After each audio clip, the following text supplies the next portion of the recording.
Hey everyone, I'm Megyn Kelly. Welcome to the Megyn Kelly Show. Is everyone nursing their Liberation Day hangover?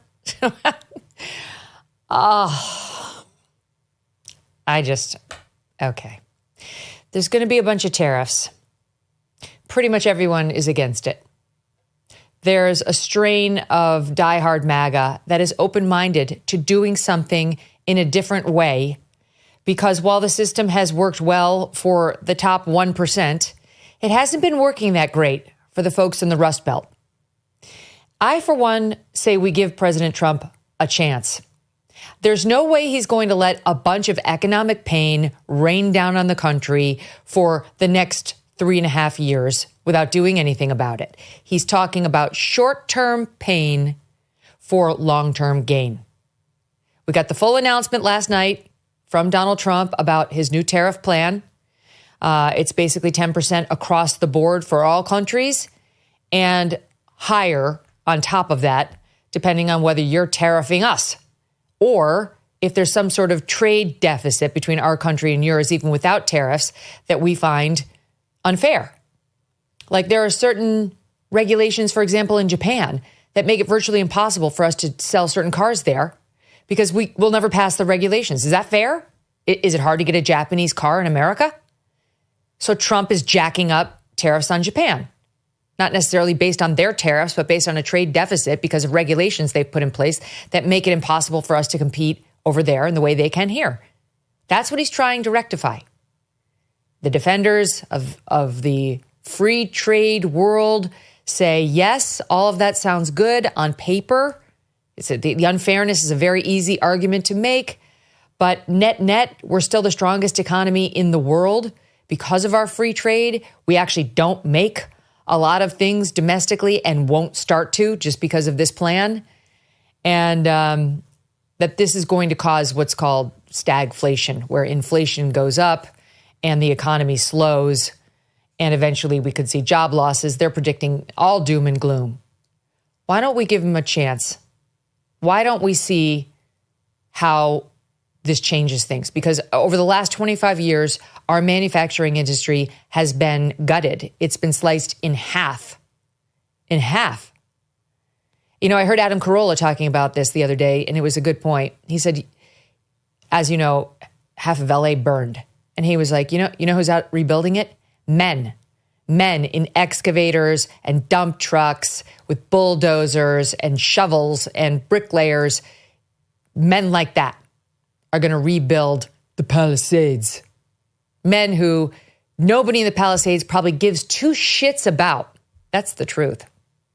Well, there are a lot of those guys in this country who've seen what they know how to do best absolutely devastated by a globalist agenda that cares more about free trade than they do about our own American guys. And Trump is of a different ilk. And he's never stopped thinking about these guys. Reportedly, he read Rick Santorum's book on the manufacturing crisis and what we did to our own before he ran for president. It was basically Rick Santorum's platform when he ran for president and won Iowa a few years before Trump came on the national scene. And I don't think he's ever lost that. There are clips of Trump back when he was in his 40s talking about we need tariffs and thinking about the more working class manufacturers of America. So this is something near and dear to his heart. We have never, in recent history, given it a good try. And I think we need to be patient with the president, who ran very much on this, and deserves a shot. That's the tariffs. Okay. There's a lot of other things going on. There's some really disturbing cultural stories that I want to get into because they say a lot about where we are. Later in the show, I'm going to be joined by Ana Kasparian of the Young Turks, but we begin today with Michael Knowles. He's hosted the Michael Knowles Show over on the Daily Wire. Don't miss a moment. Subscribe to this show on YouTube and follow me on Insta, Facebook, and X. I want to tell you about Patriot Mobile, one of the few cell phone service providers that operates on all three of the major networks. If you have cell phone service in this country today, you can get exceptional service with Patriot Mobile. That's why they offer a coverage guarantee that others cannot. You might think switching to Patriot Mobile is painful, but it isn't. No need to spend hours in a retail store waiting your turn. Simply call Patriot Mobile's 100% U.S.-based team from the comfort of your own home or office, and they will have you activated in minutes. Still locked in a contract? Not a problem. Patriot Mobile's contract buyout program covers up to $500 per device. Keep your same number, keep your same phone, or treat yourself to an upgrade. So consider joining Patriot Mobile today. Support faith, family, and freedom with every call and text you make. Don't wait. Do it today. Go to patriotmobile.com/Megyn or call 972-PATRIOT. Use promo code Megyn to get a free month of service. That's patriotmobile.com/Megyn or just call 972-PATRIOT. Michael, welcome back. Oddly, I don't want to start with tariffs because I think I've summed it up accurately. And if you really want to do a deep dive into tariffs, there's probably a lot of places you can go for it. What I want to talk about is our country and some stories that are in the news today that are just shocking. And the number one is this poor kid who was murdered down in Texas, in Frisco, Texas, by the name of Austin Metcalf. It's all over the news today. He was at a track meet in North Texas.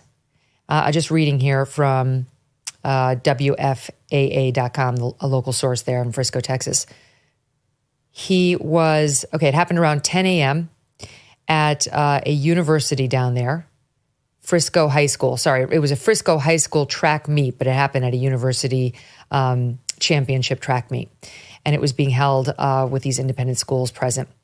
The victim who died was 17-year-old Austin Metcalf.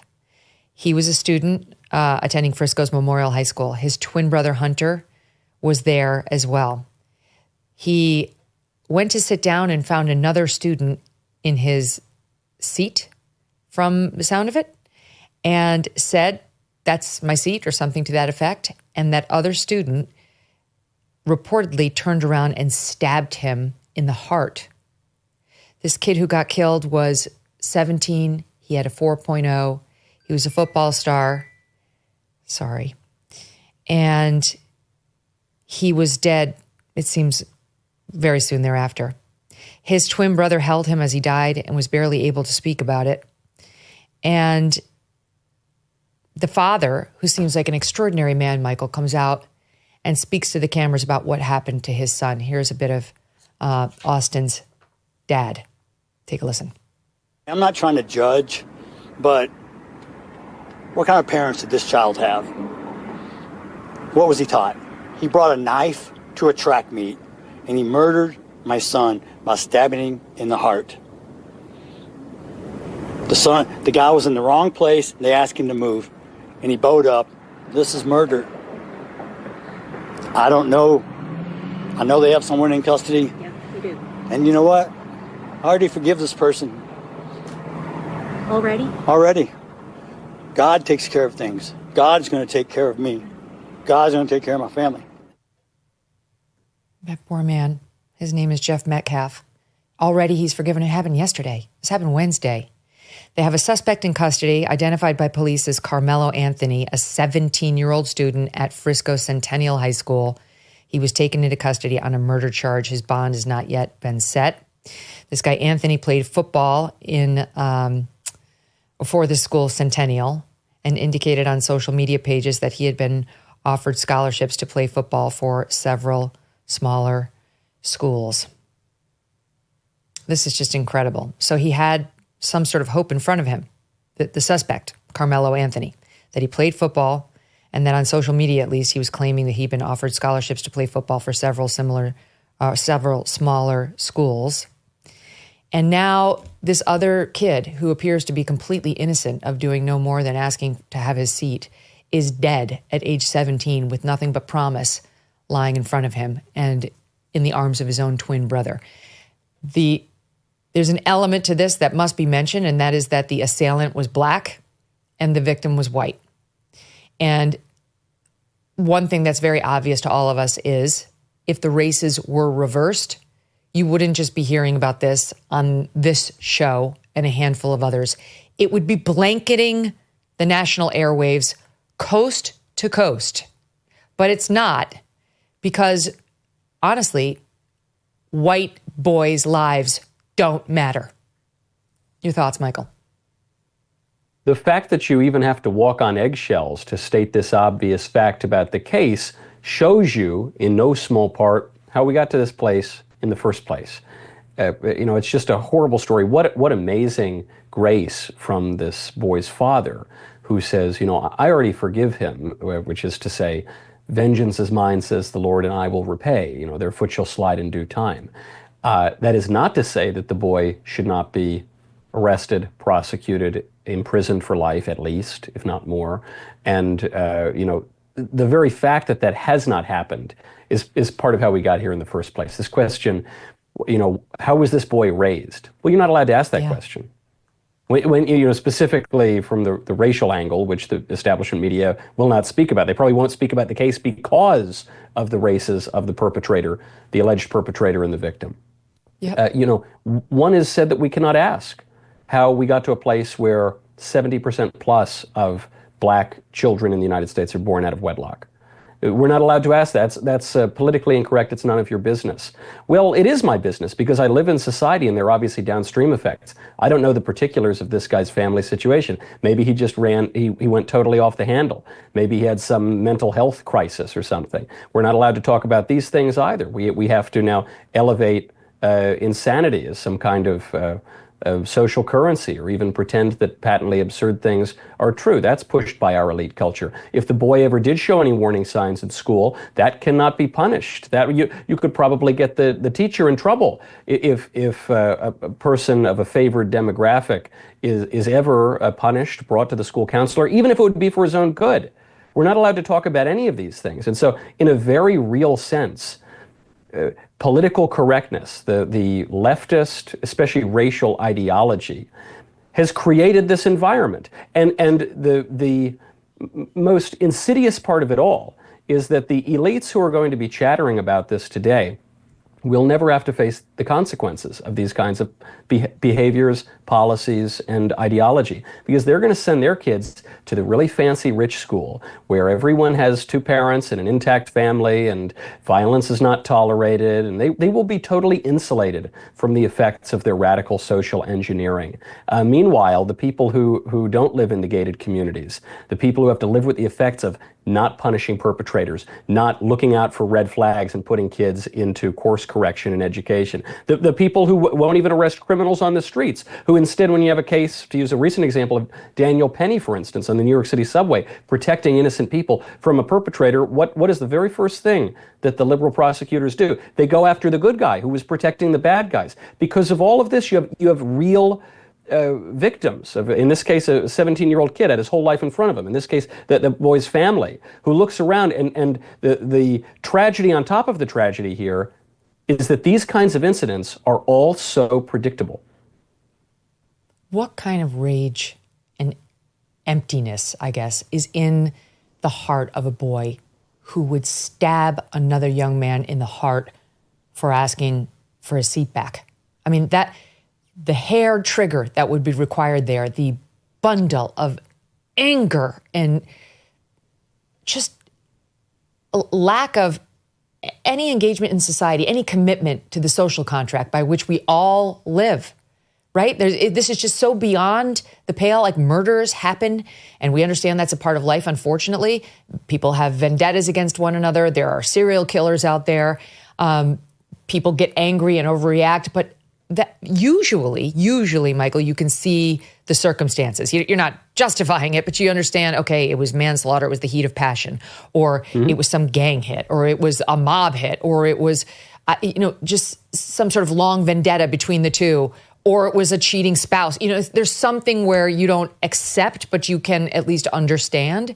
But you see something this vile and empty in meaning, and you do, as that father did, look at the perpetrator and say, how was he raised? Where was his family? What was seen or not seen about him before he was unleashed on society to the point where he could do this to an innocent kid he was across from? Who takes out a knife and stabs another in the heart as their first response to an empty or not empty seat? Are you telling me that there is no warning sign here? That's my question to everyone involved at this school, in this alleged perpetrators community. You're telling me there was no warning sign? I have a hard time believing that. As you say, Megyn, the hair trigger to go off because someone says, excuse me.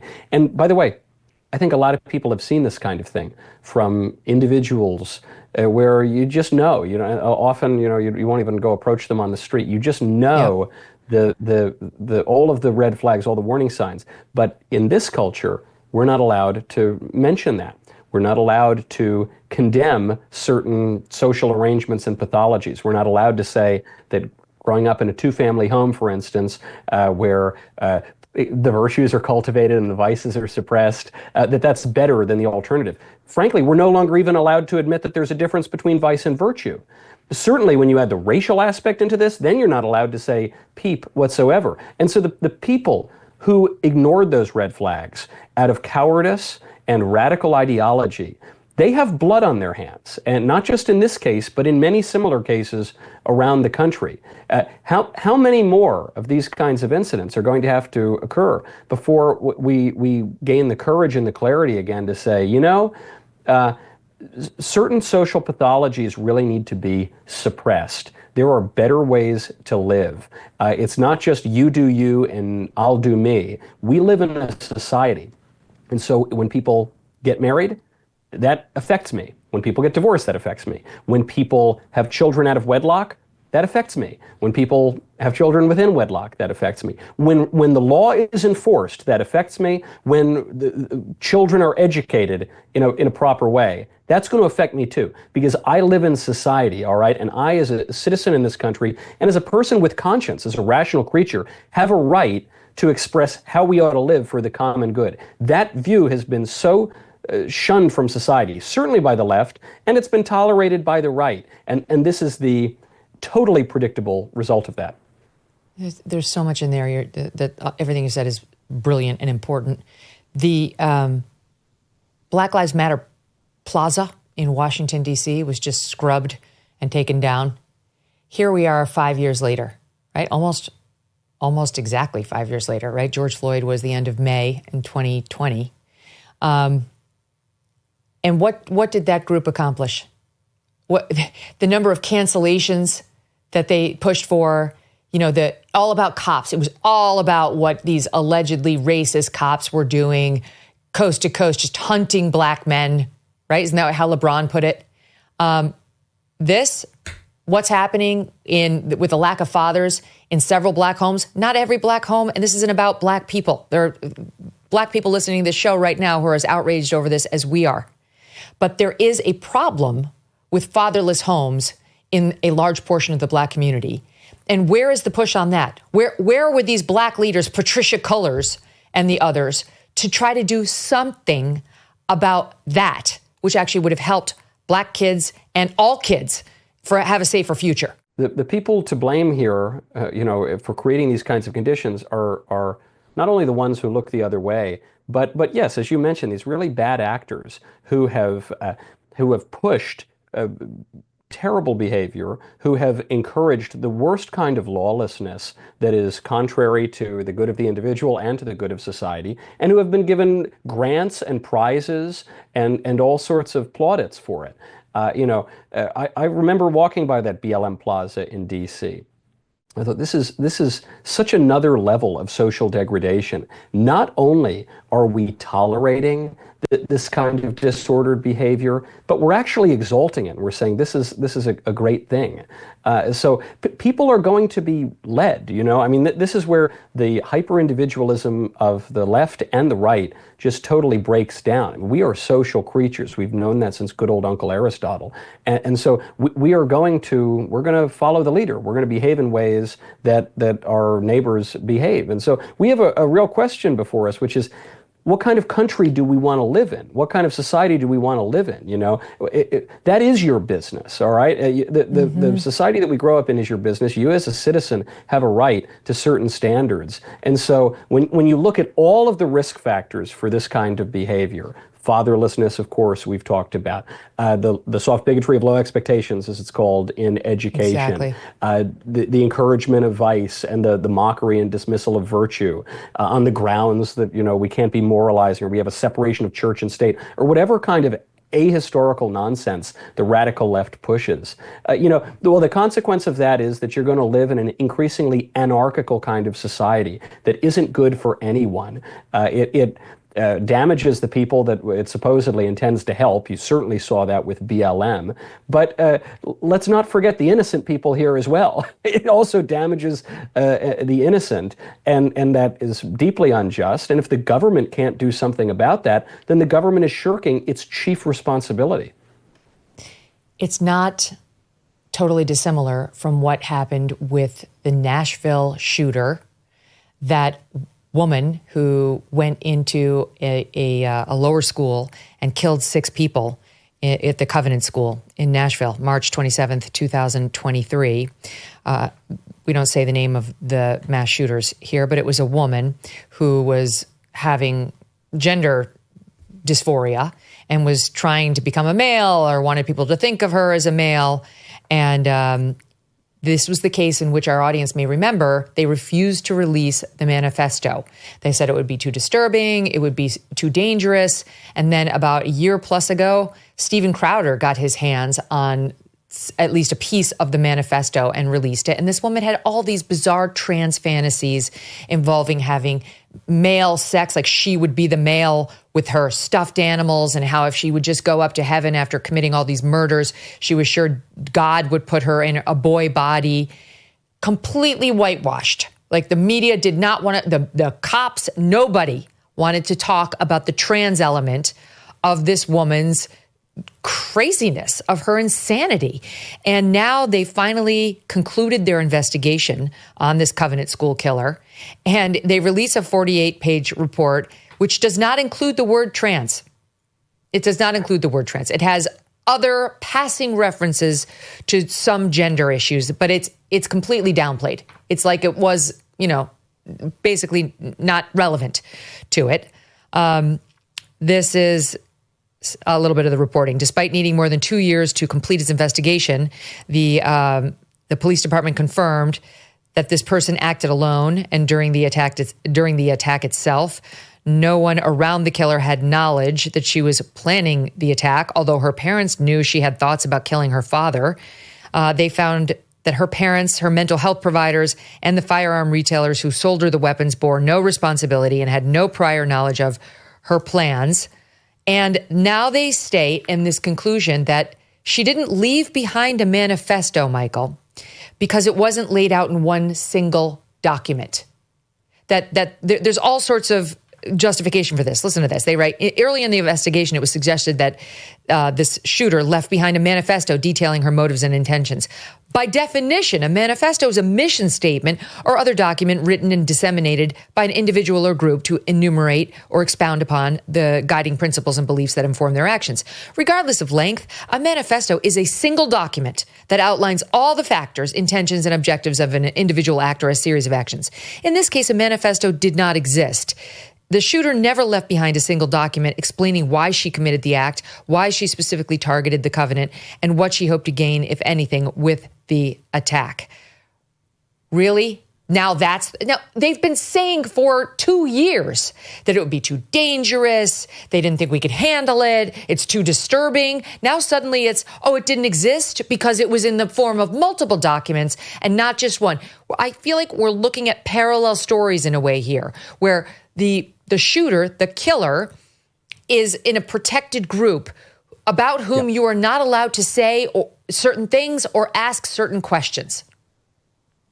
The excuse might as well be that manifestos are always saved as PDF files. And this was a docx, so not a manifesto, not going to release it. It's so flimsy. It contradicts what they've been saying for years at this point. But of course, they were going to ignore the central feature here. We've been talking about red flags. We've been talking about the ideological and cultural insistence that we not acknowledge what's before our own eyes. So in this case, you want to know what a red flag might be? That you have a person who is as mentally ill as it is possible to be, a person who doesn't understand some of the most basic aspects of her own identity.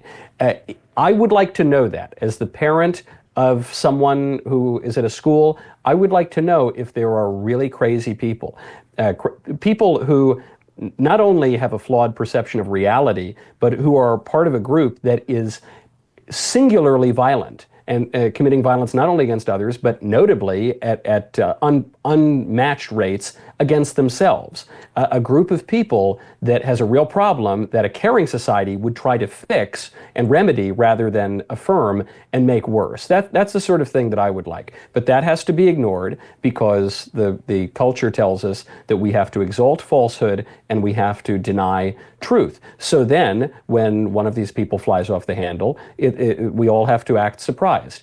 I have been going out and speaking in public for, 10 years or something now as part of my show and part of my public life. I've been attacked precisely on 2 occasions physically. Both times it was because I discussed the question of transgenderism. One time was right at the beginning of my speaking. The other time was a couple years ago. Some Antifa guy was so furious at my observation that transgenderism isn't real that he tried to blow me up when I was giving a speech, and he seriously injured a female police officer. I've talked about a lot of other issues, and it's not just me. There are many people on the right for whom this is the case. The minute you question the trans ideology, these people who are so obviously and notably insane will fly off the handle.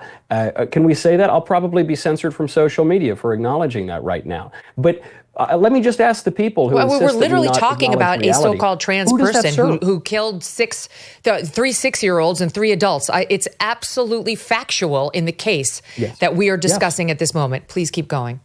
Without question. My question to them, by the way, who say that we need to lie to people in order to mollify them, that lies will set you free and the truth is cruel, a complete inversion of what we've known in our civilization for thousands of years. My question to them is, who does that serve?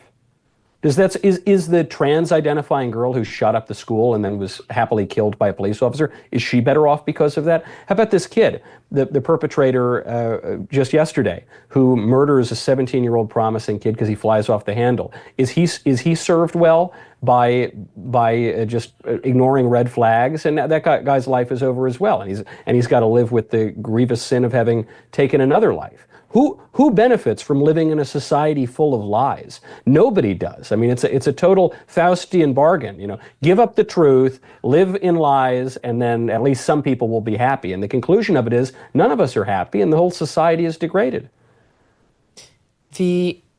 Just before we leave this subject, here's just a couple of statements that Steven Crowder reported on when he broke this story last year that did not wind up in the police report. That this shooter had written, "Can't believe I'm doing this, but I'm ready. I hope my victims aren't." Quote, "Kill those kids." Quote, "Going to fancy private schools with those fancy khakis and sports backpacks with their daddy's Mustangs and convertibles." Quote, "Want to kill all you little crackers, bunch of little faggots with your white privileges." Now, I'm sorry, but there is absolutely no reason why the final report should not include those statements. Here's more. The Tennessee Star reported on some of what was found in the manifesto documents, but not in the police report. The shooter wrote extensively about gender identity, her gender identity, including a 3-page entry the killer titled "My Imaginary Penis," in which she wrote about expressing sexual fantasies with stuffed animals. "I can pretend to be them and do the things boys do and experience my boy self. God, I'm such a pervert. I waste too much time in my fantasies." The shooter wrote a political rant in an entry dated 1 month prior in which she complained the U.S. fails to respect the rights of disabled people, gun owners, and transgender people. "So now because of you, I wish death on myself because of the pure hatred of my female gender." Quote, "If God won't give me a boy body in heaven, then Jesus is a faggot. Forgive me for these words. I can't be happy. I'm meant to die." How does this not wind up in the we cannot have the realities of these people who wind up committing individual murders or mass murders whitewashed for some sake of being sensitive to their particular. And by the way, one of the things that we also learn about the shooter that's not shocking is she was on the autism spectrum. And the reason I say it's not that people on the spectrum murder, it's that a lot of kids on the spectrum go down the gender rabbit hole. They tend to have the patience for a 3-hour session on Reddit. You know, they can have obsessive thinking. And so they're particularly vulnerable to these online social media traps that are laid for kids who are not trans to start believing that they are. It's really no surprise to those of us who, you know, cover these stories a lot that this young woman had some sort of autism spectrum disorder and wound up getting sucked into this cult. It happens time and time again. Another thing you're not allowed to say. Another thing we may get censored for. It's just sick and tired of it, Michael. I know you are too. I've seen you get attacked. I mean, I've seen what's happened to you. And you were on the early edge of this. You know, I'm really sick and tired of it. I care, I'm going to be honest, I care more about the life of the innocent kid who, Metcalf, who got killed than I do about these kids who have murder on their minds. I also care about them, but I just have to say, like, I'm not so sensitive that I can't discuss what really led to the murders. I'm really thinking more about preventing the next murder. Here is the brother, the twin brother of the boy just killed in Frisco, Texas. There was, of course, this kid, before I knew his name now, this kid was sitting under our tent at track. We asked him to move. He started getting aggressive and talking reckless. And my brother stepped in and said, "You need to move." He's like, "Make me move." Austin grabbed his backpack. The kid, I tried to whip around as fast as I could, but I didn't see the stab. But then I look at my brother, and then I'm not going to talk about the rest. So just that's just what I saw. And I try to help him, but it was just senseless. It was really senseless. Really, I don't know why a person would do that to someone just over that little argument. It's just crazy in this world nowadays how people just up and do that. Like that man has a family. That man has people that care about them all the time, and he did everything for our family too. He was a strong man. He was a strong kid. Oh, that's the twin brother. The Austin Metcalf is the kid, the 17-year-old killed. That's his brother, Hunter, whose life has been devastated. I mean, it's not even just about the loss of Austin. It's about what happened to Hunter as the eyewitness and the twin brother, and what happened to the dad, Jeff, who's already searching for forgiveness, but very capable of identifying some of the risks here. There's another story. It's not exactly the same, but it dovetails. There is, for lack of a better term, a teacher sex scandal unfolding in Chicago. And the tape of this woman has gone everywhere. And I understand why. Trust me, I worked at Fox News for 14 years. There wasn't a teacher sex scandal we didn't cover there. But there's some level of depravity in our society. I mean, that's really what we're talking about. There's some level of depravity and in some cases mental illness. And this woman, while, yes, she's a woman, so technically in one of the favored classes, that's not what this story is about. She is getting some press coverage. But there's something wrong with a woman, if, as she's accused of doing, who has, well, they're accusing her of raping a 15-year-old student. No one is saying that her student who she allegedly raped, sex without consent, was special ed, but she was a special ed teacher at the school. So I don't know whether he was or he wasn't, but he was 15 years old. It happened in 2023. Reportedly, that student's mother found disturbing text messages between the two of them when she logged onto her son's iCloud account after she bought him a new phone. He was a soccer player that she coached, and she was also tutoring this young man. And the mother, of course, went bullshit when she found the text messages. So this woman gets pulled over. There's a couple of pieces of tape here. She gets pulled over by police with her husband in the passenger seat. She's in the driver's seat a couple of days ago. Here's a bit of that. So back over here. So we do have an investigation going on. We have to talk to you about it at the police department, okay? So we're going to explain everything to you there. It's not my investigation. I don't know the full details. We do have to bring you there, though, okay? So I do have to put you in handcuffs and bring you to the police department. Just a downer truck. handcuffs. Yes, unfortunately, yes. I'm like willing to go with you. I get it, yeah. Unfortunately, we have to do it that way. So do me a favor, we just take this off. Can I ask you Of course, yeah. It's not, like I said, it's not my investigation. Obviously, we're here for a reason. So go ahead and turn around for me. At the moment, what this is about? other than that it's an investigation, that's all I can really tell you right now. I'm sorry. I wish I could tell you more. I really would prefer that my husband's with me. Of course.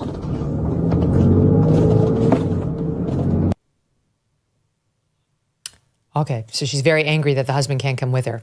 She's arrested, not really understanding what she's arrested for, supposedly. I mean, okay, how many crimes had she committed? Because that one should have been pretty obvious and on the nose.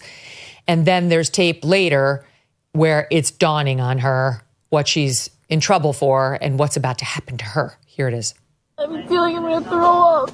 A bag? Yes, please. All right. She learned the charges by this point. She's in the back of the cop car.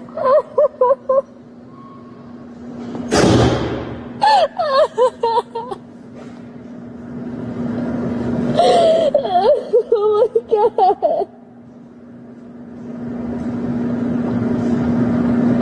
What the fuck?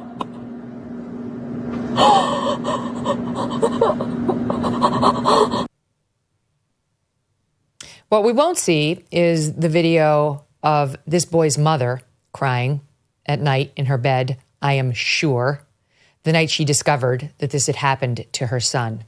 I have a 15-year-old. They're young. They are not yet men.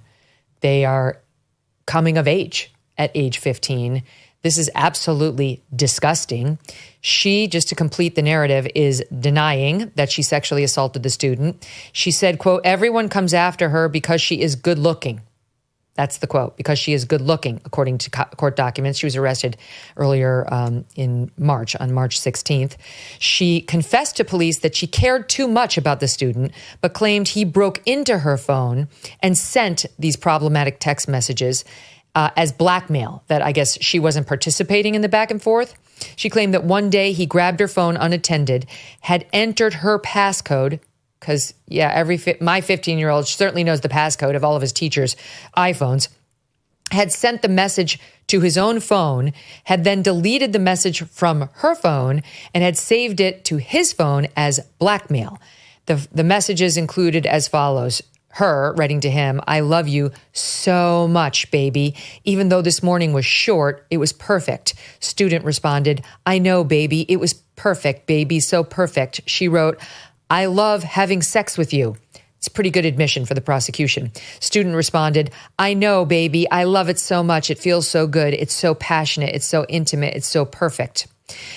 On top of all that, continue thinking in your mind of what her defense is. He wrote all of that. He grabbed my phone. He knew my passcode. He wrote all that. He wrote all the back and forth and then deleted my half of the conversation from my phone, which is just already such utter nonsense. Court documents allege that the teacher, Christina Formella is her name, had also written about the student in her notes app on her phone. Formella told police she had used the app as an outlet for her anxiety, and references about sex were only about her husband. So that is the story of Christina Formella, again, denying all charges, but in a lot of trouble today, Michael. And I'm assuming that the police have their woman and that this went down as they allege. It is yet another example of just some sort of strange and severe cultural depravity. Well, Megyn, I have to ask, if we've got the notes and we've got the text messages, at what point is the police department going to come out and say, we have this video of this woman saying on camera, I'm about to commit this crime with this student. Then she's going to say it was actually AI. It was Grok that made that video. And then there's going to be another video that says, this is not AI. I mean, she might have done a live performance for all of the evidence against her. And yet, you do have to ask yourself, how did we end up in this place where these stories are so totally normalized? And the first question that comes to me when I think about the story we were just previously talking about is, if a child at 16 years old, 14 years old, 10 years old, 8 years old has the right to make a permanent sexual decision, a decision to sterilize himself, to remove his genitals or her genitals, to, really long-term decisions, then why doesn't a 15-year-old have the ability to consent to a romp with his teacher? He doesn't, obviously, despite all the reactions, where were these teachers when I was in school? We have age of consent for a reason, but we only apply it conveniently. And when we're talking about long-term sexual decisions, no, that's totally fine. The child can consent. God, you're so right. The child could consent at 5 years old. So that's the first part. Second part is, we've been told since the 1960s at least, that sex is no big deal. It's just like a handshake. It's not the sort of thing that's really just for husband and wife, for serious people who are committed, who are open to the possibility of a child, which is the product of sex. No. It's just like a handshake, man. It's no big deal. But then this creates a bizarre contradiction, because we're told sex doesn't mean anything at all, but sexual assault is much worse than any other kind of assault. Well, how is that? I don't, if sex is just a handshake, just between two people who can consent, and if children can consent now too, according to this logic, then why is this a news story at all? It just shows you the huge gap between what we all know to be true with our common sense and the law and the popular culture that it's been foisted on us by radical ideologues now for half a century or more. Okay, speaking of the trans issue, I don't know if you saw this viral video yesterday. I saw it on the Icons feed on X. But there was a young woman, a fencer, USA fencer, Stephanie Turner is her name.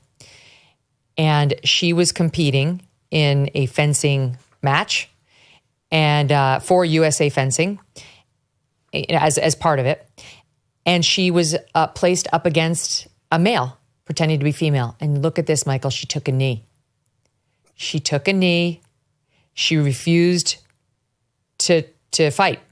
There he is, towering over her, by the way. She said, I saw that I was going to be in a pool, meaning a fencing pool, with Redmond. His name is Redmond Sullivan. And from there I said, okay, let's do it. I'm going to take the knee. I knew what I had to do because USA Fencing had not been listening to women's objections. I took a knee immediately, and Redmond Sullivan was under the impression that I was going to start fencing. When I took the knee, I looked at the ref and I said, I'm sorry, I cannot do this. I am a woman, and this is a man, and this is a woman's tournament, and I will not fence this individual. Redmond did not hear me. He came up to me. He thinks I may be hurt or he doesn't understand what's happening. He asks, are you okay? And I said, I'm sorry. I have much love and respect for you, but I will not fence you. Shortly thereafter, USA Fencing produced a statement in support of the man, Sullivan, and transgender participation in the sport. And Stephanie Turner, the female, was disqualified as a result of all this. She's a heroine. That took a lot of guts, and God only knows how hard she worked, right, to get to this point. This guy, Redmond Sullivan, was a male and living as a male a year and 2 years ago. Look, this is the beginning of his transition. We'll show you some earlier pictures of him, which I saw online earlier, where he's a fat, rather unattractive man, just like 2 seasons earlier. And of course, you won't be surprised to learn, not a very good fencer. You know, the only place that a woman has ever beaten a man in a sword fight is Disney movies and Star Wars recently. Snow White, right? She's taking on men with swords. But in reality, no woman has ever beaten a man in a sword fight or really in any physical endeavor. It just doesn't happen that way. And so this woman was not only principled to take a stand here, but she was also just prudent. You know, a woman should not be putting herself in a situation where she is engaged in any kind of physical activity, up to and including fencing with men. And you know, she has the right to her own sports leagues, of course. But I want to answer preemptively a criticism that I know that we're going to get from the left on this, which is the left is going to say, you conservatives, you don't really care about women's sports. Well, I know you talk about it all the time, and it's a 95-5 issue, and it helps win elections for Republicans, but you conservatives, you don't really care about women's sports. To which I say, you're right. I don't. I don't care at all about the WNBA. I don't care about women's soccer. I don't care about men's soccer, for that matter. I don't care about women's fencing. What I care about is justice. That is why conservatives are focusing on this issue. It is unjust to subject women to these competitions with men, first of all, where they could get traumatic brain injuries, as we saw in the volleyball competition. It's also unjust to take women's trophies away. It's certainly unjust to take women's university scholarships away. And it's just not right. Why don't we let men into the women's sports leagues? Because they're called women's sports leagues. And that's not right. And we need to live in accordance with reality in a way that befits a civilized society. That's why. You're right. I'm never going to watch women's fencing ever. But women ought to have the right to their sports leagues. And we, as citizens, have the right to insist upon justice. If we don't, then what's the point of the government? Exactly right. Here are the stats on this male fencer. He, after he graduated from high school, began attending Wagner College in Staten Island. He joined the men's fencing team. In June of 2023, he placed 29th out of 58 male competitors. And in November of 2023, 6 months later, he began competing in women's fencing. By November of 2024, he won 3-0 all of his matchups. And in December 2024, he won gold at the Connecticut Division Junior Olympic qualifier in the junior women's foil. This event at which she took the knee, his competitor, was the USA Fencing event at the University of Maryland. And again, she received a black card exclusion from competition for refusing to compete against this man, Redmond Sullivan. And honestly, shame on USA Fencing for not creating an open division where Redmond could go compete. Shame on them for relegating this guy to only the women's division. I mean, he could have fenced as a male. And shame on him for cheating, because he knows full well he went through male puberty, has full male advantage, and that he's stealing the medals. The only sympathetic characters in this entire thing, as is typical, is the actual real women who are left with nothing but bad choices, Michael, when they get faced with a guy like this.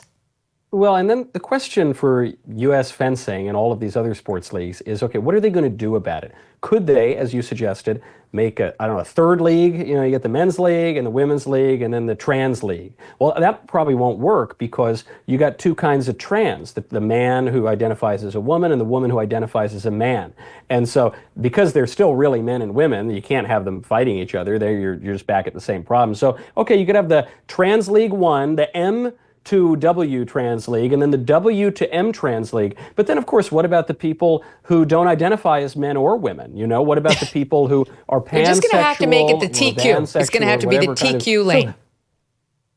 That's my question. We could either have 150 leagues, or we can do something that there are going to be some people, even on the center right, don't support, which is just insist upon reality. Can we all just insist upon reality, please? Yeah, he could fence with the men. They do this with the bathrooms. They say, well, instead of having a male bathroom and a female bathroom, let's have a third one or a fourth one or a fifth one.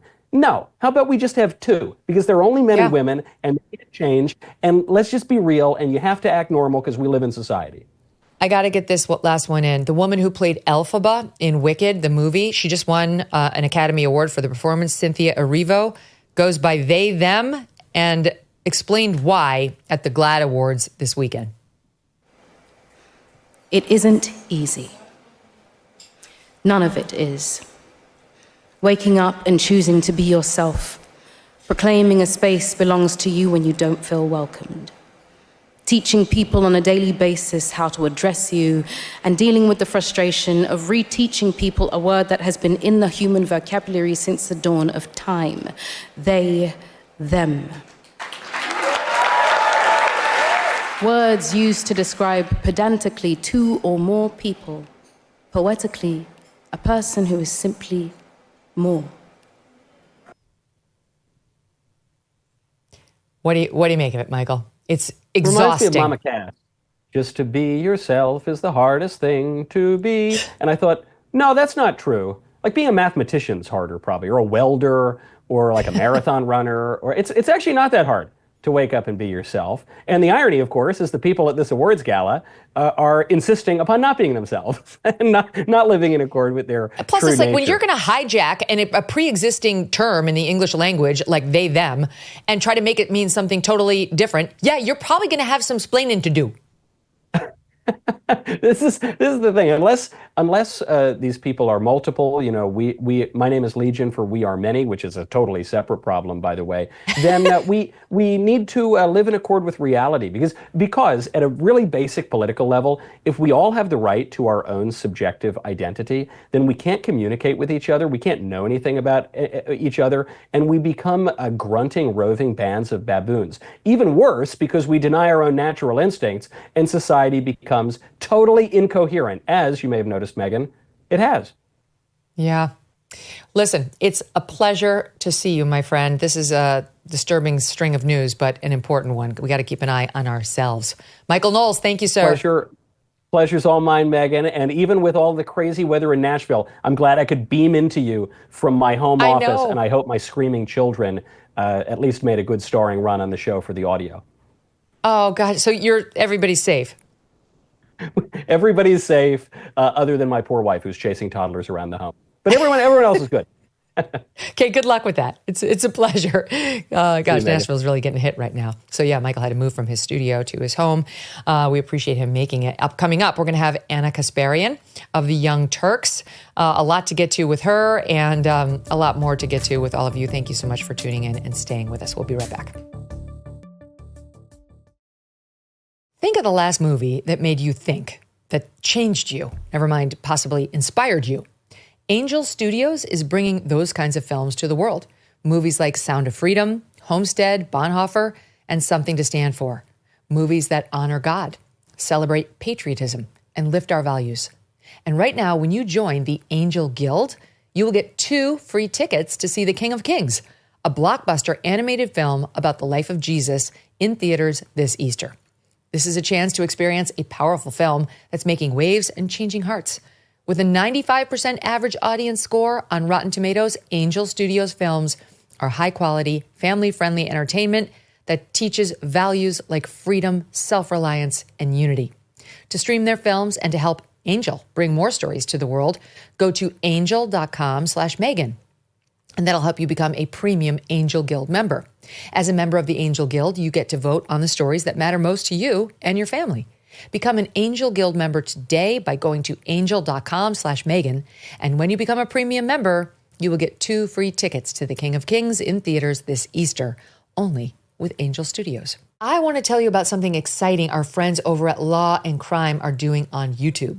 A theme we are starting to see pop up more and more is people in high places being accused of committing the most disturbing crimes. With all the accusations coming out against P. Diddy and other big names lately, it's become very clear there is a lot of sickening and bizarre stuff that happens behind closed doors in Hollywood. So Law and Crime has made a new channel on YouTube with a mission to expose the dark side of fame. From the disturbing rumors floating around Hollywood to legal battles erupting between celebrities, their new channel is called Scandal, and it's dedicated to exposing all of that and more. If that sounds like it's up your alley and you want to know more, go check it out. Go to Law and Crime's new channel, Scandal, and subscribe so you don't miss a video. Joining me now, someone from the other side of the aisle, Ana Kasparian. She's host and executive producer of The Young Turks. Ana, welcome back. Great to see you. All right, so this could be your future. You, as somebody who is not necessarily in the Donald Trump fan club, I don't see you in the red hat.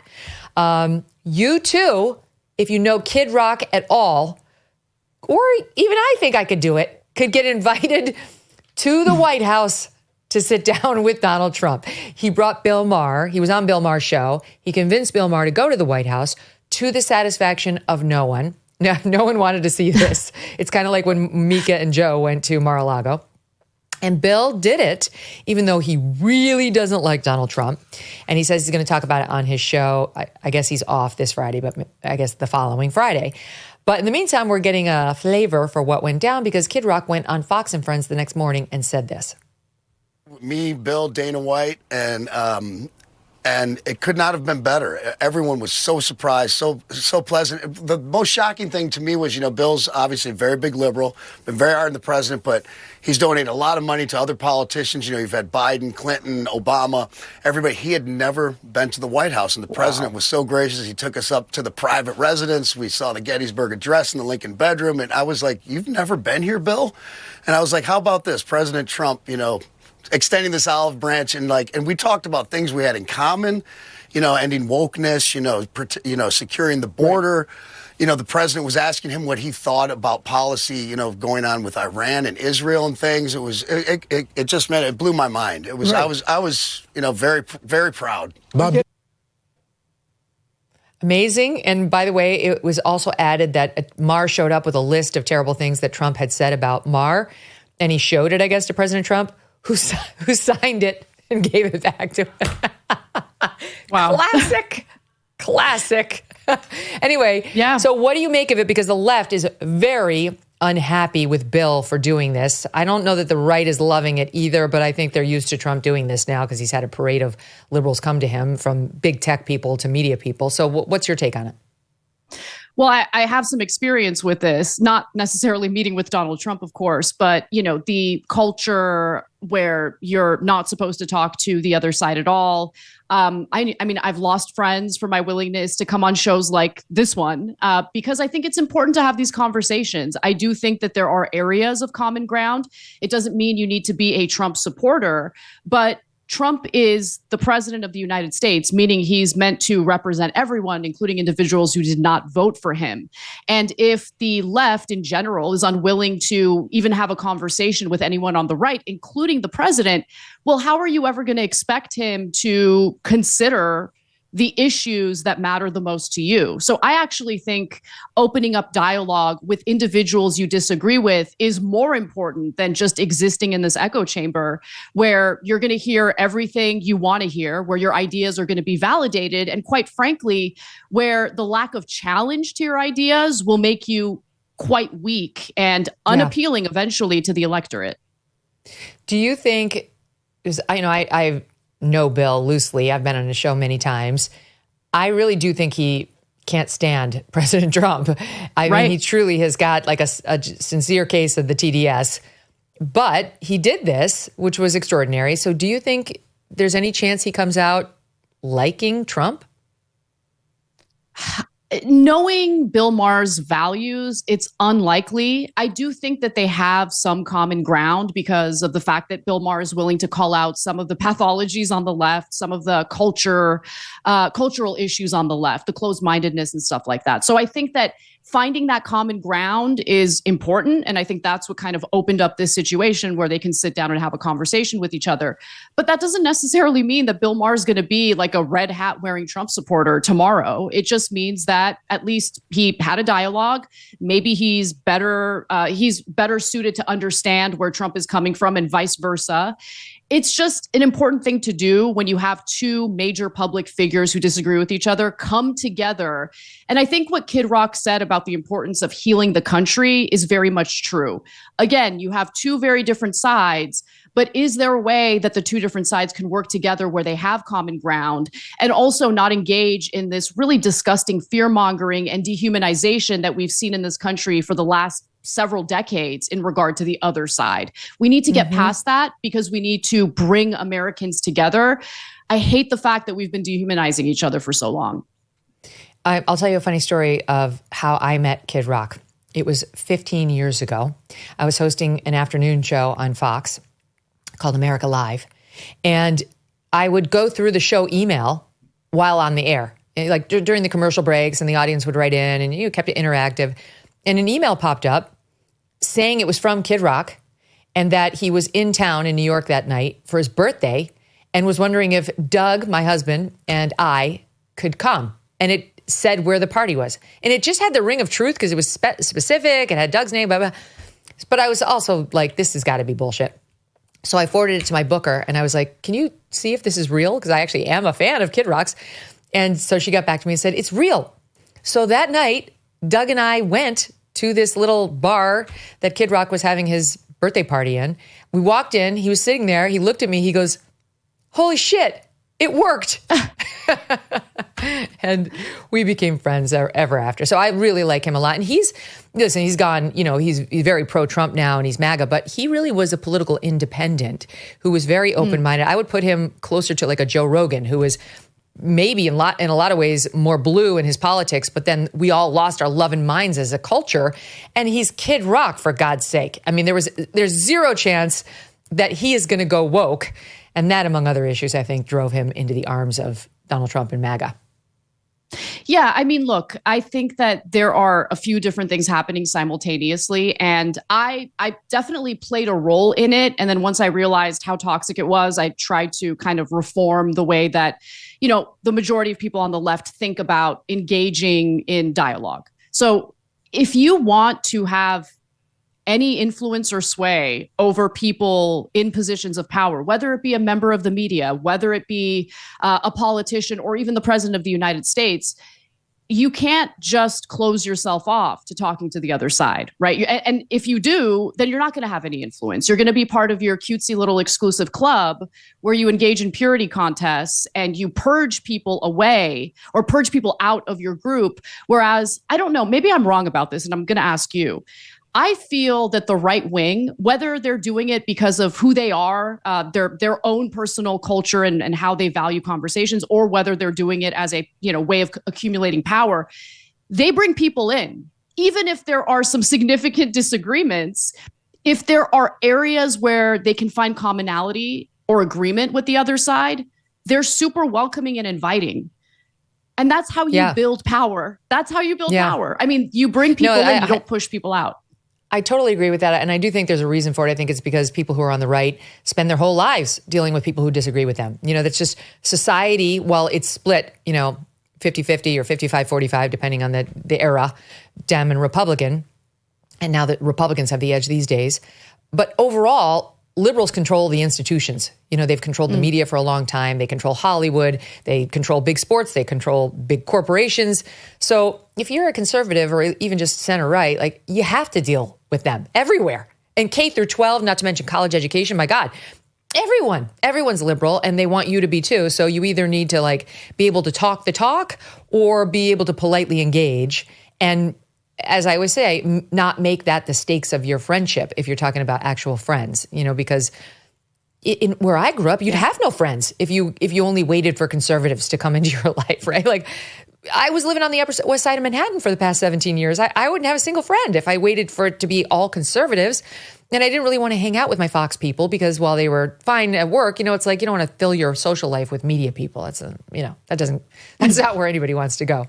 So yeah, I think you're absolutely right. But it's disheartening. It's disheartening because, recently I lost a friendship over politics. I mean, at this point in my life, I thought we'd be past that.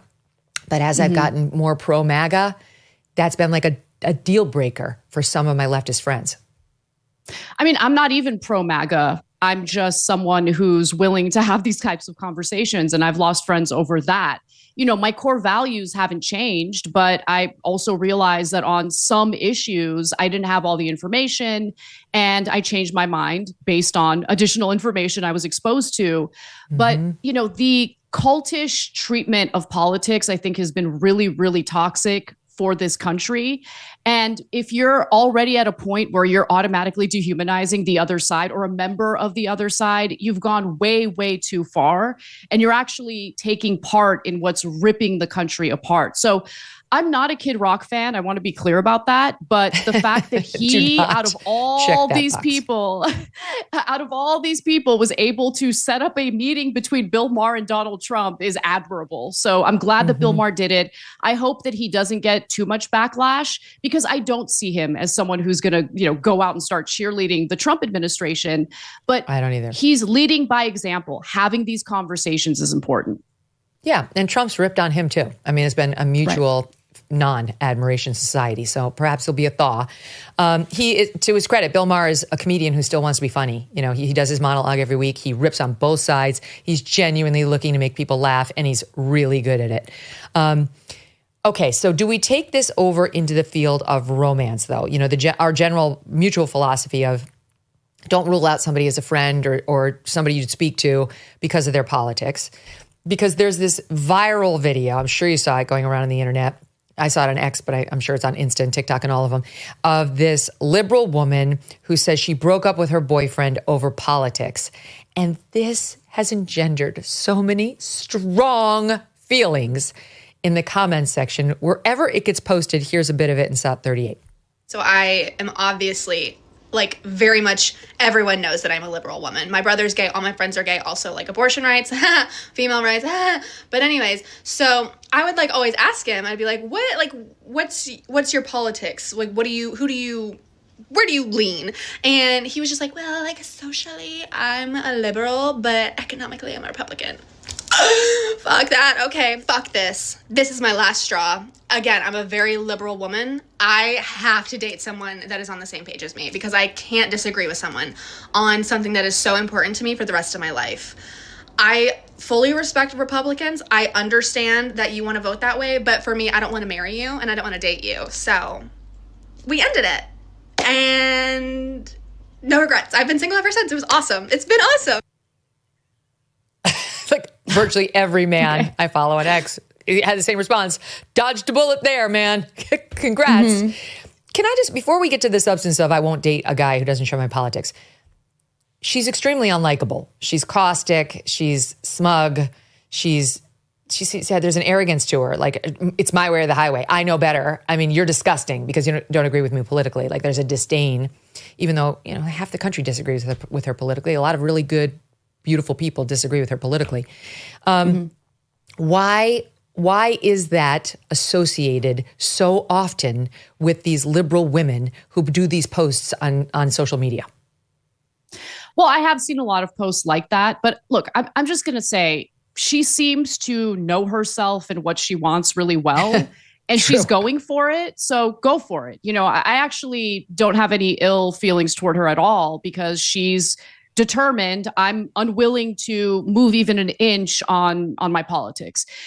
But I do agree that she might be closing herself off to individuals that would be wonderful for her, including her now ex-boyfriend, because people change, people grow, and they shift their positions on issues here and there. I think it's wrong to think that, someone's political identity can't be fluid. I think it's fluid to some extent. What I find really interesting is that he agreed with her on social issues, and the agreement on social issues, it's what's really likely to lead to a smoother relationship. If he's more fiscally conservative, I don't think that's necessarily something that should be a deal breaker. Well, I'll tell you something, though. I'll tell you something right now, Anna. He didn't agree with her on social issues. It was a lie. Probably. If he's fiscally conservative, he's not. In today's social environment, maybe like the social environment of 15 years ago where the big thing was like gay marriage. You could be like a pro-choice, pro-gay marriage Republican, like a Rudy Giuliani. Right. But there is zero chance in today's day and age somebody who says they're fiscally conservative is actually socially liberal too. I don't believe it. So she was right that they had vast differences. I just find her so disdainful and unlikable. And women like that are giving like my liberal friends a bad name because she's so nasty and seems to be like playing fast and loose with this guy's feelings, like he's a nothing to her just because he has different politics. All right, one more for you on the culture front. And this is another woman, and this is gonna take us to a place that I've really been dying to discuss. This is a woman named Paige Connell. She's a TikTok mom influencer, and she decided to post a very long. I give this woman 5 minutes of my life, which I'll never get back. It was all about how she's a working mom. Her husband works too. They have kids. She's very, very unsatisfied with the amount, or was, of housework and support he was bringing to the home, and she really had to lecture him into doing more. And then was extremely disappointed when he did not live up to her expectations. Let me play what we have of it. South 39. My husband and I had 4 kids. We both worked full time. We had been together for 16 years at this point.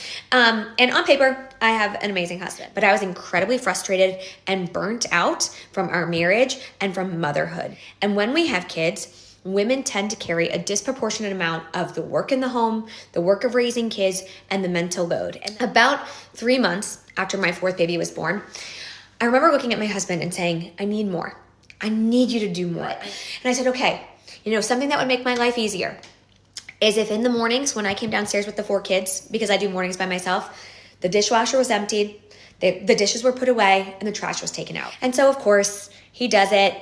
But then I have to remind him, and then he forgets. I felt so disrespected and unseen and unvalued at that point in time. And so we did the work to figure out what equity looked like in our relationship. And it can hurt your relationship. It can ruin your marriage if you do not participate in an equitable way in your home. Here's the thing that most men I follow on Twitter are responding to on X. They're offended that a wife would post a diss video about her husband on the internet in any way, shape, or form. Yeah, look, I have a broader point to make about that culture, and it goes well beyond wives posting about their husbands.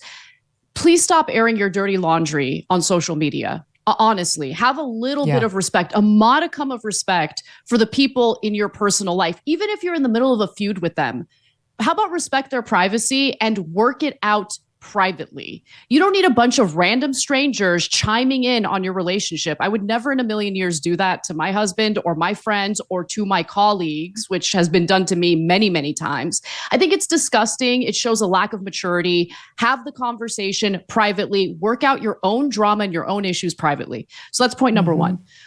Point number two is, look, a marriage, as I'm sure you know, it's a partnership. And I think when you fail to see it as a partnership and you instead kind of like tally who's doing what and whether or not you're, pulling your weight or he's pulling his weight, that's just a toxic environment to function in, to have a relationship in. And so I learned that lesson pretty early on in my marriage. I remember in the very beginning, it was like, okay, he's got his bank account, I've got my bank account, and he's going to pay these bills, I'm going to pay those bills. For some marriages, that works out. But I remember, Cenk Uygur, my co-host and the founder of the Young Turks, he kind of pulled me aside and said, you're kind of paving a path to a lot of conflict here. You have to see your marriage as a partnership and don't think of it as his money versus my money. And honestly, that was the best advice I ever got in my marriage. And we do really well together. And I don't, he's not keeping track of whether I'm pulling my weight. I'm not keeping track of whether he's pulling his weight. We have mutual love and mutual respect for each other, and we look out for each other. That's in my opinion, a successful marriage. It reminds me of not your particular example, but remember the Joy Luck Club? The Joy Luck Club, where one of the four women, it's all about these four moms and then their next gen coming up and the lives that all 8 women are leading. And the one daughter of the mom is in a marriage where the guy makes her write down if she ate the tub of ice cream that was in the freezer, because it's going to come off of her share of the grocery money. She ate the ice cream and that's $4 that she now owes. It was so, it's abusive really is what it is. It's abusive. But I do think there's something happening with men and women in, on the conservative side of the aisle that's a little upsetting to me right now. And that is as we have bent over backwards as conservatives or, right-leaning people to make clear to women that they don't have to, quote, have it all, that if they don't want to work outside of the home and they want to be stay-at-home wives or stay-at-home moms too, doing it all, that's a totally amazing choice. And no one should look down on it. It's the most important job in the world. It's literally the most important job in the world to be a mother and to raise good children. But like so many things, we overcorrect. We do it on the right. The left does it too.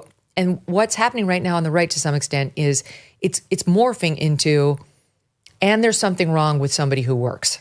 And the women who work are less attractive and not good partners. And also, if you choose to work in your 20s and your 30s and spend a lot of time at the office, you're effing up your whole life. You're not going to meet a man and you're not going to have a kid, even though that's not necessarily true. It's much easier to meet somebody and have a baby in your 20s because you're young and you got your totally golden eggs. But so many women have kids in their 30s. Without fertility help. And we've just sort of gotten to this place on the right where the messaging to me is it's making me really uncomfortable. What do you make of it? Well, it's always made me uncomfortable, especially because I think the best possible situation is the situation in which women get to decide, right? So if they decide they want to be stay-at-home mothers, I think it's important to have the economic conditions that allow for that to happen. And I have a lot of respect for stay-at-home moms. I agree with you. I think that's literally the most difficult job in the world. And it's important for kids to have that close relationship with their mother growing up, especially in like the formative years. But I do think that it's possible for mothers to work and still be great mothers. The thing is, a lot of women don't even have that choice. You get what I'm saying? Especially in this current economy with inflation. So I would love to live in a world where I could be a stay-at-home, housewife, but it's just not realistic. We got to pay our bills and we both have to work. But I really do think if we had that economic situation in place, a lot of women would choose to be stay-at-home mothers, and it should be their choice. I don't think it's anyone's place to judge the decisions that are made by any family, right? It's up to that family to decide what works best for them and whether or not they could afford the setup that they want to pursue. But here's what's happening on the right. Young women, I talk to young conservative women all the time about their lives and their goals and, the things that they want. And what's happening is they can't find men who are maybe more conservative. Usually they're looking for somebody who is religious, like a lot of conservative women tend to be God-loving conservatives. And they can't find a lot of young men who want to marry a working woman now. And this is an actual problem that's coming up on the right. And to me, it's so sad because it's like, how did we get to the point where we're now telling young, conservative, amazing women that they're not attractive if they also work, if they choose to, let's say, do what I'm doing and what you're doing and like get their voice out there. But I'll stick with me just because I think conservatives listening to this will like the thought of another Megyn Kelly voice up and coming. Well, why wouldn't we want that? Why would we take somebody who's talented in this field and really wants to make a difference and have the messaging to her be, you're really not that valuable unless you give it up and go into the home and only have a family and only raise a family. And not only are we sending her that message, but young men are actually believing that. They're actually believing it, especially on the right, because like the trad mom has gotten so popular. And it's like, no, if we do that, we're not going to have any strong conservative or right-leaning women to provide a role model for younger conservative women who, and there's nothing to apologize for here, don't necessarily want to spend all their 20s and their 30s getting married and having kids, or can't. They just weren't able to meet somebody and definitely don't need to be shamed over it. Yeah, I mean, look, I totally agree with you. I'm of two minds of this, though, because if you are a young man and you know what you want and you think you have the earning power to literally carry the entire family financially, well, then I guess wait around until you find the right woman for you. But I think most women, not all, but most women, even conservative women, think it's important to have some level of financial independence, right? I mean, you never know if your marriage is going to go perfectly well. Things could fall apart. And if you haven't been in the job market at all for a long time, it's going to be difficult for you to get back in. So look, it really depends on the guy. And if he really has a problem with his wife working, well, then that's on him. And I think he's actually going to have some difficulty finding a partner. But there's so many factors to consider, including the financial difficulty of living in a single income household where you're trying to raise kids. And look, I also think whether these guys want to believe it or not, when you have a stay-at-home wife, I've seen too many instances of this resentment building because for whatever reason, guys tend to think that, oh, well, she's staying home. She's not out there working as hard as I am. She's just home raising the kids. She has a comfortable life. I'm providing for her. This like resentment starts to build. And I've seen it all over the place. I've seen it in context like my own family. I've seen it, outside of my family. And so I think they don't really know what they're asking for here, but I could be wrong. Who knows? And I agree with you. I think that it is important to have strong female voices on both sides of the political aisle. And I think they could really be hurting the conservative movement by essentially, banning women from taking part in conservative media. I mean, you're one of the strongest conservative voices, female voices out there. So if you didn't exist, I don't know. I just don't think the conservative message would be as powerful. Well, thank you for that. I think they'd be fine. But I do think that there's a strain, especially of young women, who appreciate seeing a strong conservative woman who's had a voice in this lane and also had a family. You know, like, I know now you get shamed for saying that you can have it all, but you can. I'm sorry. I'll never say anything different. You can. Yes, there are risks. Yeah. Yes, you know, if what's most important to you is to have children and also ideally to be with them even in your golden years. And sadly, you know, I mean, I had mine when I was older, so that clips the time that you'll be old with them and ideally grandchildren in your life, but it just didn't work out for me that way. I met my husband when I was 35. But anyway, so if you really want to have kids when you're very young, yes, you may have to table career opportunities for a while. But in my case, I just feel like it worked out wonderfully. And all I want people to know is this too is a potential option for you. I do believe if you want it badly enough, you will make it happen. You will make your career happen. You will make your amazing marriage happen. You will make your great kids happen too. Right. And look, I think that I remember you had put out some tweet and a lot of conservative women were like dogpiling on you. And I think the reason why that happened is because there's always this statement about how women can have it all. And I agree with you. I think women can be mothers. I think they can raise a family and still have a career. But that message also needs to be followed up with the reality of how it is challenging and it's incredibly difficult, right? It's not as easy as it is for a man. And that's because of the gender dynamics at play. You know, women in general tend to be more nurturing. That's the evolutionary advantage that women have. They're the ones who do the nurturing of the family, of the children. And so when you add a career on top of that, that becomes very challenging and difficult. And I can see women kind of pushing back because they're probably exhausted. They're probably raising a family while also juggling a career. And I think they just want that validation. They want that acknowledgement of how much more difficult it is to do that. But it is still possible to do that and have it all. Totally. I agree with everything you just said. And my only point is like, don't forget that it's also possible to potentially have it all. I mean, I'm living proof of it. And yes, people say you have money. You're right. That's made it a lot easier. How did I get the money? I earned it. I earned every nickel of it myself. And how did I do that? I busted my ass when I was in my 20s and 30s and built a name and a career for myself. I'm sorry, but like, I find it very disempowering to just tell all these women, like, you're really going to have to choose. Look, the reality is if what's your number one thing is to have kids, having them earlier is better because fertility issues would or could kick in later in your 30s. Sometimes women don't meet people early enough. I've had so many young girls say to me, and my viewers will email me and say, I would love to have gotten married before now. I didn't meet anybody. So I just feel like conservative men need to stop shaming them because so many of them are trying and just aren't able to. But I will say this.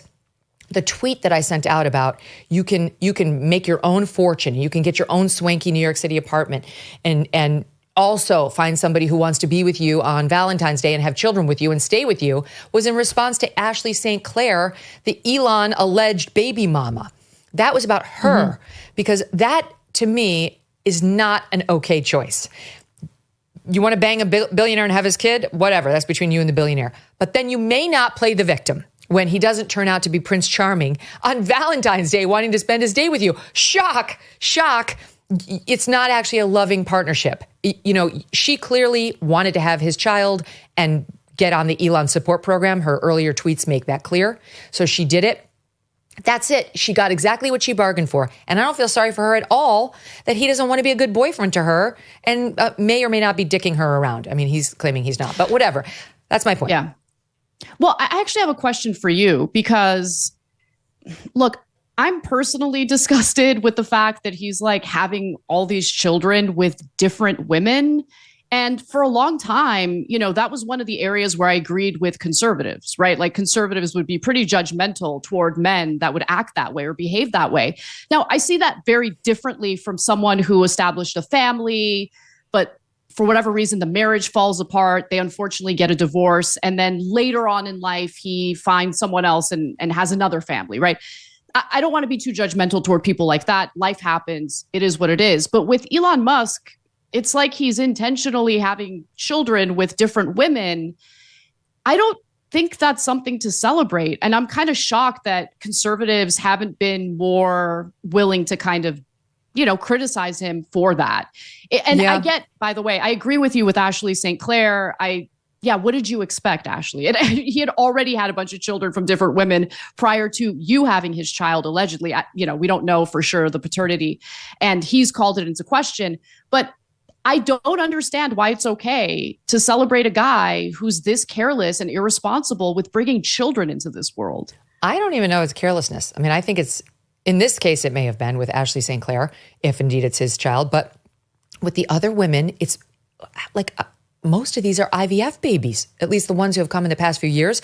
2 women at the same time impregnated, if I'm not wrong, with twins of Elon's via IVF.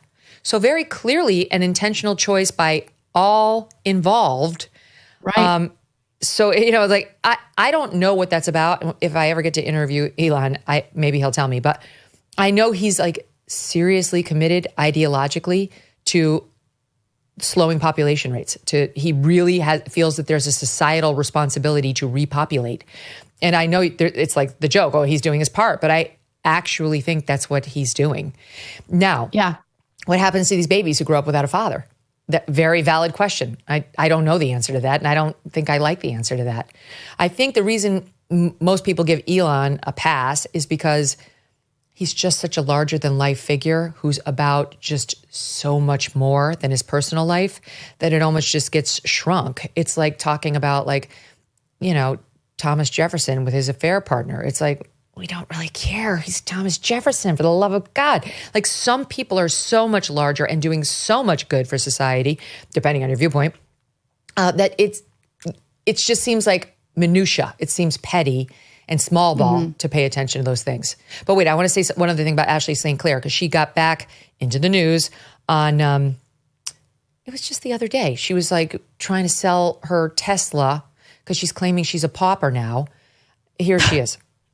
I'm selling it because I need to make up for the 60% cut that Elon made to our son's child support. Why do you think that he did that? That's a great question for him. You feel like he was sort of like vindictive against you in some way? Yeah, that's his modus operandi when women speak out. When was the last time that you spoke to him or tried to speak to him? February 13th. But he's just not responding to you at all. And how would you characterize sort of the way that he's going about you and you can check the stocks. I'm not the only one who's cleaning up after his messes. I'm not the only one cleaning up after his messes. After she posted that of her allegedly selling her Tesla, he posted on X, I don't know if the child's mine or not, but I am not against finding out. No court order is needed. Despite not knowing for sure, I've given Ashley $2.5 million and am sending her $500,000 a year. Then she fired back. We asked you to do a paternity test and you wouldn't, but she doesn't dispute. Well, no, she says, you weren't sending me money. You were sending support for your child that you thought was unnecessary until you withdrew most of it to maintain control and punish me for, quote, disobedience. But you're really only punishing your son. All right. So first of all, $2.5 million, like, she's not disputing she got that. She's saying, you're my $500,000 a year. I guess he took some of it away. How many women out there who get pregnant by a man they're not married to get a check for $2.5 million? She doesn't get it. Like, that's what made me send that post. It's not about that post. But my point is simply, to a young woman who wants a fabulous New York apartment, because she was bragging about how swanky it was to the New York Post, you can do that. You don't have to bang a billionaire and have a love child. By the way, it's her second who she had out of wedlock before she turned 30, in order to pave your own path with gold. I said to Britt Hume when I was young, and I divorced my first husband, with whom I'm still friendly, but he had just become an attending physician. I was married to him during med school and residency and internship. We had no money. And I said, I'm the worst gold digger of all time. And Britt Hume said to me, forget that. Dig your own gold. And that's really my message for her. Dig your own damn gold. It's so disempowering for people like this to think their path to the golden road is screwing some rich guy and then hijacking him for millions. Totally.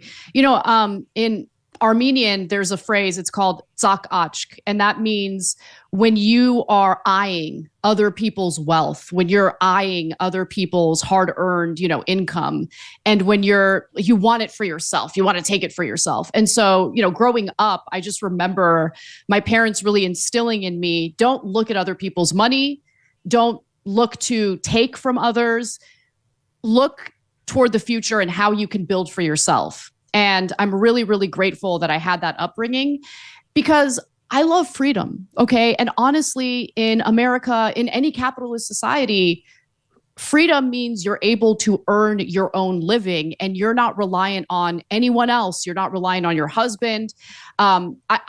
Let me be clear, believe in a robust social safety net. And I would like to make ours more robust here in the United States because sometimes things happen, people lose their jobs, they get laid off, and they need a little bit of help. However, being independent and not needing help from anyone is like the definition of freedom for me. It's wonderful. Because I get to make my own decisions. I get to marry the man that I love without being worried about whether or not he has enough earning power. And I think that's really the main reason why I'm in a happy marriage, to be quite frank. Yeah. No, it's funny. I mean, I married my husband. He was making a lot more money than I was at the time. And then eventually that switched just because media is such a crazy industry. But it's wonderful that we met and fell in love when the roles were reversed. I love that about us. Neither one of us has to worry. He doesn't have to worry that I'm a gold digger, and I don't have to worry that he's one. We married each other because we fell in love. I was already a professional. I was already on television. I had been a lawyer. In any event, I want options for our young women. I want them to be able to make whatever choice that works for them without getting ashamed. But I also think it's important that there are options, right? It's like in the same way the 1950s women couldn't find jobs because they weren't out there. I don't want us to get to the point where young conservative women can't find husbands because they're not willing to look at a young woman who actually does have a career. This is not a solution. And let me just say one other thing. There are some female conservatives that I listen to specifically because I want to be well-rounded and understand what, people believe and where they're coming from on the opposite side of the political spectrum. Amber Duke is a good example. She's one of the hosts over at The Hill. I love her, right? I don't agree with her on some things, but that's okay. I'm way more willing to listen to what you have to say or what Amber Duke has to say as a woman on the left, because your communication style is more inviting to people like me, women on the left. I think that the trad culture is really kind of hurting itself by advocating for the removal of an entire group of conservative women from public spaces, from the media, who I think speak to or have a better communication style that could be persuasive to folks on the left. So that's another thing to consider. All right, well said. Stand by, quick break. More with Ana right after this. If you are a business owner, listen up. Is your growth stalling while competitors race ahead? Thousands of businesses have scaled with Financial Yield Solutions, Inc., or FYSI, and their strategic growth planning. FYSI can build custom roadmaps that unlock new markets, expand operations, and boost profitability. This is what separates billion-dollar companies from small businesses. And FYSI can help you close the gap. Act now because spots for the free $5,000 risk assessment are limited. Use promo code Megyn, visit fysi.com/Megyn, or call 800-877-4000 today. That's promo code Megyn and visit fysi.com/Megyn or call 800-877-4000 today for your free $5,000 risk assessment. Picture this. A lady named Phyllis walks into a neighborhood pharmacy in New Jersey. She asks the pharmacist for an antioxidant cream for her wrinkles. The pharmacist says, "I'll compound one for you. Come back tomorrow." It's already promising. Phyllis uses the cream for 3 days, goes to her dermatologist appointment, and the doctor, just taking a look at her, thinks she had work done. Phyllis tells everyone about the pharmacy and the pharmacist who makes the magical cream. And that, believe it or not, is how Genucel skincare was born. That was 25 years ago, and Genucel shipped millions of orders. Yet they still have the same philosophy of antioxidants, same natural base, and same chef in the kitchen. Celebrating 25 years, Genucel's offering the best pricing since Phyllis walked into George's Pharmacy. Save over 70% off Genucel's complete skincare package featuring the Genucel under eye bags and puffiness serum, jawline treatment, and Gen 90 for results in minutes. Look years younger, guaranteed, or your money back. Go to Genucel.com/MK. Genucel.com/MK. Every order includes free shipping and use code MK at checkout for an extra discount. GENUCEL.com/MK. Genucel.com/MK. So comedian Bill Burr goes to an event for Conan at the Kennedy Center. And this just the other night.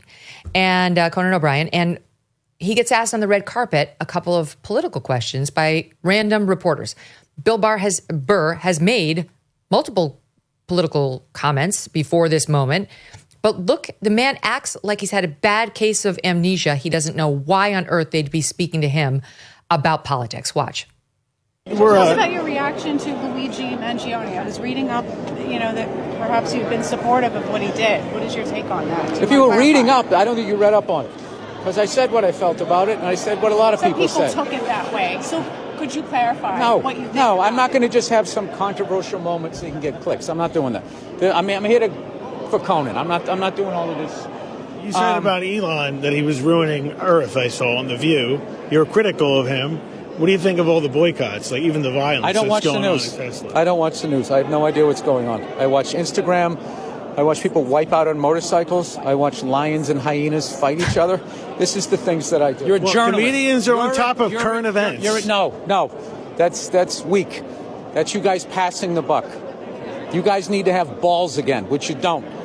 You guys always goes, should we be thinking this? Duh. You guys present stuff like that. You guys used to have balls. You need to get your balls back. Okay. He's not into politics. He doesn't want to comment on news, in response to which I have this to say. Dan. Okay. Here's just one example on the two topics he was asked about that we found in about 10 seconds. Watch. But CNN and Fox News are not going to bring up the insurance companies that are just going to keep everybody's premiums and still give themselves a bonus. Yeah. Yes.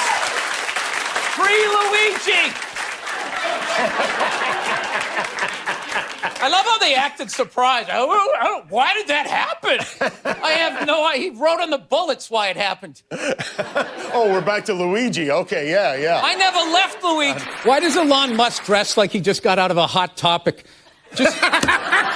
I am so sick of that guy trying to rewrite his origin story like he was Matthew McConaughey pulling into the high school. It's like you were a nerd, nobody banged you, and now you have hair plugs in your laminated face. Okay. I like Jimmy Fallon. He's a sweet guy. I can speak to that personally. But the over laughter in response to things that aren't that funny is not a good way. That's a bad tick.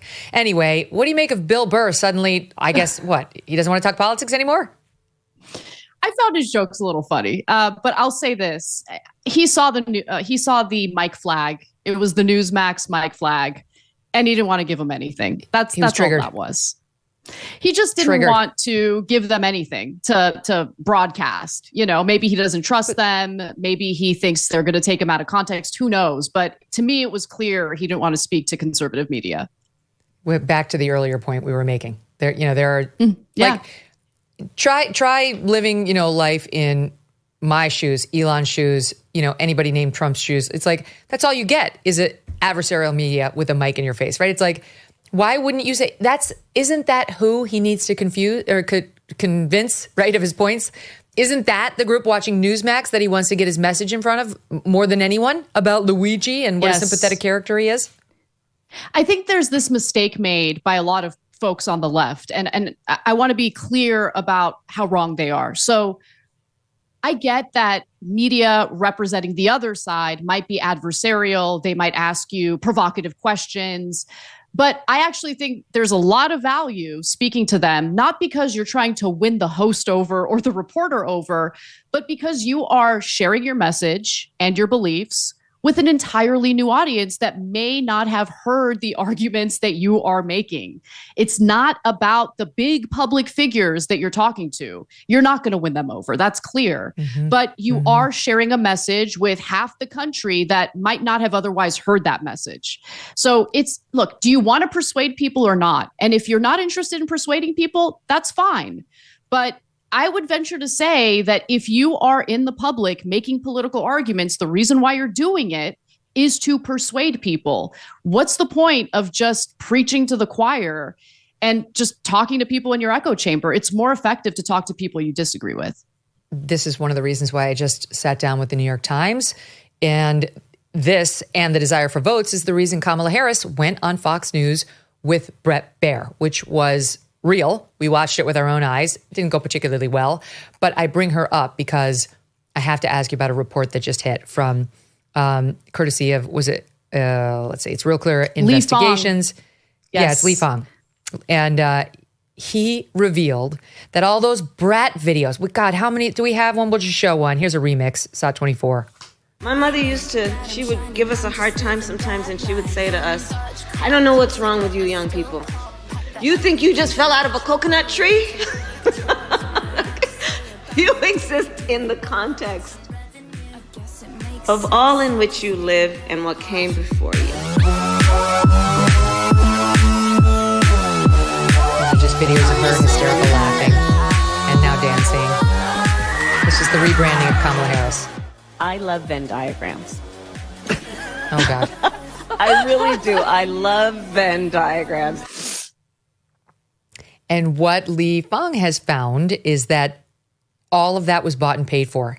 Influencers who flooded the web with neon matcha, green, pro-Harris videos synced to beats from singer Charlie XCX's album Brat last year were quietly funded, quoting here, by an elusive group of Democrat billionaires and major donors in an arrangement designed to conceal the payments from voters, according to Real Clear Investigations, obtained internal documents and WhatsApp messages from Democratic strategists behind the influencer campaign, Way to Win.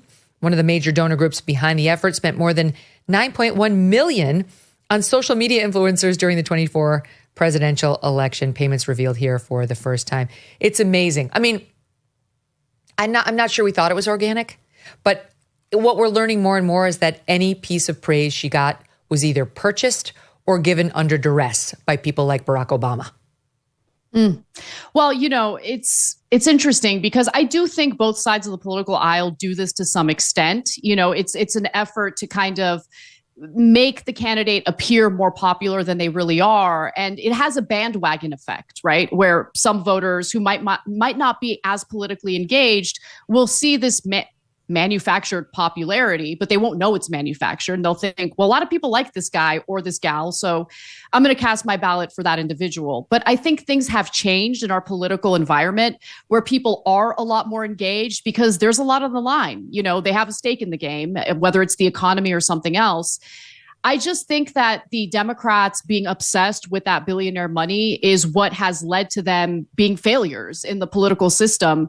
They need to listen to the voters and ignore the billionaires. And that's how they actually bolster their popularity as opposed to doing whatever it was that Kamala was up to.